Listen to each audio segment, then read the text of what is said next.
works and give glory to your Father which is in heaven. So if you don't have intensity enough to shine, you have no use for God in time. This is why, amongst other things, we must nurture our fire.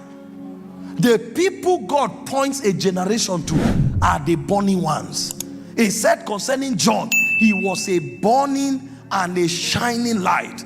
And he said you were willing to stay under his light for a season.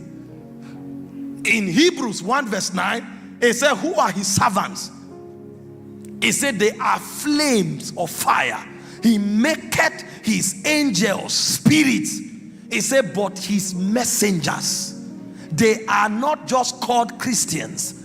He said they are flames of fire.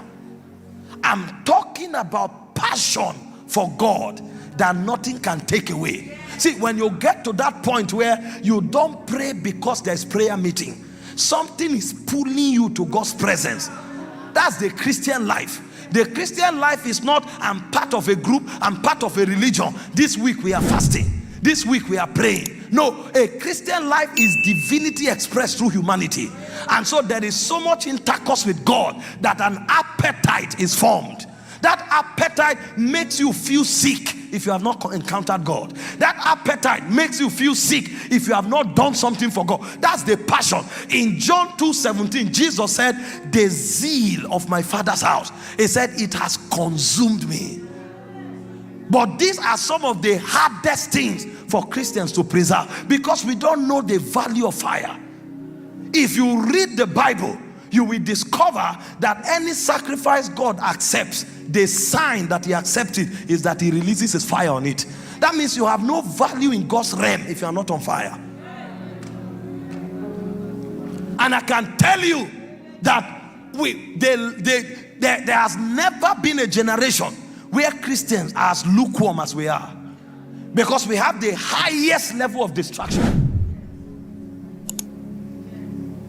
He said, because you are neither hot nor cold, I will spew you out of my mouth. So there are people that God himself rejects.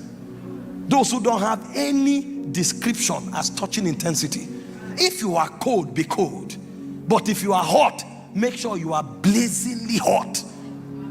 The quality of your Christian life is determined, number one, by the depth of your intimacy. The quality of your Christian life is determined, number two, by the quality of your revelation. See, every subject that your life has a part to play in, make sure you settle down and have acute understanding as far as scripture is concerned. Don't be assuming about significance. Some people, even matters like marriage, they don't know God's will for marriage. Matters like calling, they don't know God's will for calling. There's no subject that they can, even salvation, they don't have understanding of the subject of salvation. And so when Satan comes, all he needs to do is to ask a question, because that was the undoing of Adam and Eve. Did God really say? Because any area you have ignorance, you are a victim. So you must contend for intimacy. You must contend for light. You must contend for obedience.